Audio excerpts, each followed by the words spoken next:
Welcome to my channel. Please subscribe and like this video. Today's video is about making money through teaching English without work experience via italki. Italki is a global language learning community that connects students and teachers for one-on-one online language lessons. The website claims to give everyone the opportunity to learn languages in the most personalized and authentic way possible. This social network for language learning was launched in 2006. Italki has over 150 plus languages available to learn from. 20,000 language teachers from 190 countries, 5 million language learners from 180 countries. How to start making money from Italki? First step is, submit an application on Italki website. Applicants will be notified of the result within 10 business days. Complete the onboarding process within 15 calendar days upon receiving a pre-approval email. Upload your identity document, watch the teacher success tutorial videos, complete the guided tutorials to set up your account and pass the quizzes. Before you apply, please check which teacher type you want to apply for. You can only choose one teacher type, either a professional teacher or community tutor. Professional teachers have training as educators and/or extensive professional teaching experience. They can provide students with resources, prepared materials, and structured lesson plans to help students reach their goals. To apply for a professional teaching profile, you must upload documents showing your training and experience as an educator.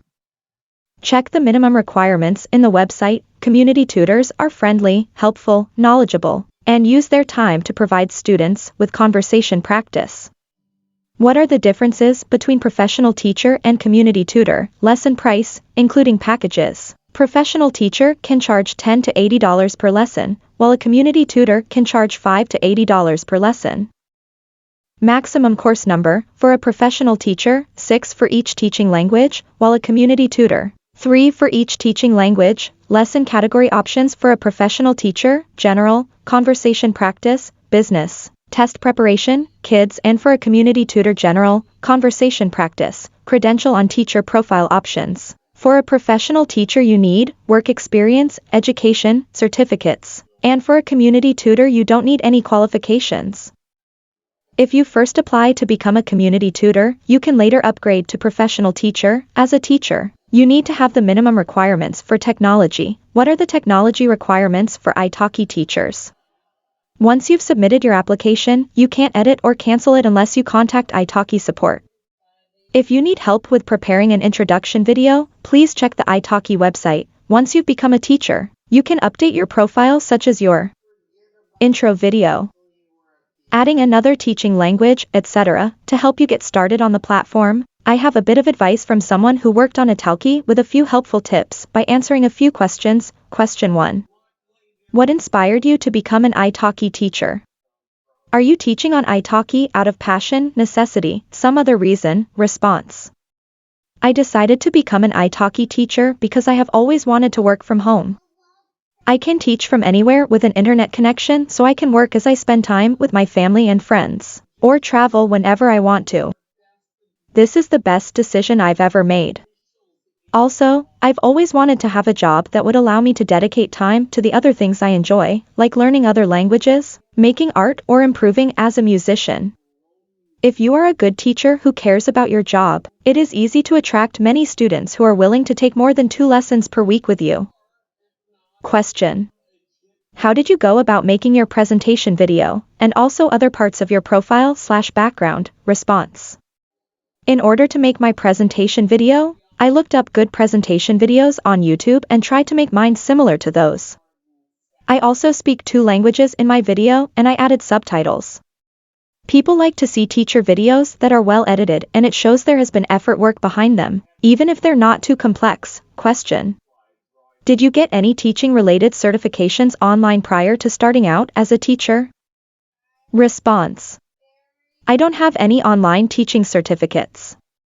I have an English degree and a C2 Cambridge certificate. Spanish is my first language, and I studied a master's degree in teaching Spanish as a second language, which qualifies me as a teacher, but for some reason Italki did not accept this kind of certificate the first time I sent my application, and I had to apply as a community tutor a second time. However, I'd say this doesn't matter. As long as you're passionate about teaching and students see you care and they get what they want out of lessons. You will have many regulars. Question. And a fun question to end the post with, what has been your best and worst teaching related moment on italki? What did it entail? Response. Best thing about teaching on italki, meeting the most amazing people from all over the world, learning about their personalities, their lives, their cultures. It feels like my job is calling really great people and some of them I really consider to be my friends.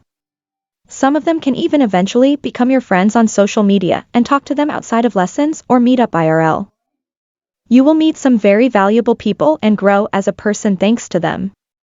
Worst thing about teaching on italki, if you're a woman, you can find some absolute creeps, so I suggest using a nickname as a teacher instead of your real name. Especially when you sign up. There are many creepy guys trying to flirt with you, asking for free lessons, your number, or whatever. My advice would be to just block them. Usually, students who pay for lessons don't tend to be any creepy and 99% of the students I've had are lovely. When you've been on the website for a few months, these creeps start disappearing and it's rare that someone bothers you anymore because they see you have good reviews. You give many lessons and are serious about it. The worst experience I had while teaching was one student that asked me to teach him how to have sex in Spanish and meet females. He was a real misogynist and I hated every second of that lesson. It was an absolutely dreadful experience that made me feel terribly uncomfortable and I'm very glad that he didn't come back for a second lesson. The good thing is it's very easy to block anyone who makes you feel bad. So don't let this discourage you because teaching on italki is a wonderful experience I definitely recommend to everyone, and these creepy experiences are really rare and become more and more odd as you keep teaching. I haven't had anything like that happen to me in more than half of the time I've been working on italki. I hope this was helpful. Good luck if you decide to sign up. Common mistakes on italki. I think other people have covered most of the points, but as a student here are my 2 cents, which would lead me to give less than 5 stars to a teacher. I am not saying that all, or any, of these are applicable to you, but the following are solely from my perspective, as a picky student, who despite the pickiness, gives out 5 stars liberally. 1. You offer only one specific type of lesson and you don't have any idea about other types or you turn grumpy or rude when students try to drag the lesson to another type. For example, you only offer conversational classes and you don't have any idea about grammatical points. Well, I like conversations about finer grammatical points. I am willing to accept the answer, I don't know, but here is what I think. But no response won't sit well with me. Caveat, this is only applicable for tutors who offer a single type of lessons. If you offer separate lessons for grammar at a higher fees, don't fall for such tricks by students. 2. You offer conversational lessons, but you are unable or seem uninterested to carry the conversation forward. 3. You put in less effort in the following class after the student has left a good review or after the student has purchased a package. 4. You watch videos or check emails or do other things during the class. 5. You are combative and love to argue. I am the same. Newsflash, people don't like to be proven wrong or beaten in an argument. Don't let your conversational lessons turn into arguments. I am not a teacher, but I am very careful about this when I talk with my language exchange partners. 6. You talk about religion or politics or other contentious topics, like veganism. This might work, but it is tricky. The student should explicitly mention that they want to discuss these topics or they would bring these up themselves. You would still be violating italki rules, I think, which forbid, or at least discourage, talking about religion or politics. 7. You speak multiple languages and teach almost all of them on italki. Unfortunately, after watching lots of videos of polyglots on YouTube, including famous ones like Lindy Boats, making mistakes becomes much more likely, even in your native language, when you speak a bunch of languages. And the worst thing is, you might not even be aware of it. Even if you are speaking and teaching a single language, you might be making mistakes in it. My point is, if you are not actively studying the languages that you are teaching, you might be making mistakes in them. 8. Lack of empathy. I hope this video was helpful. Please like this video and subscribe to my channel.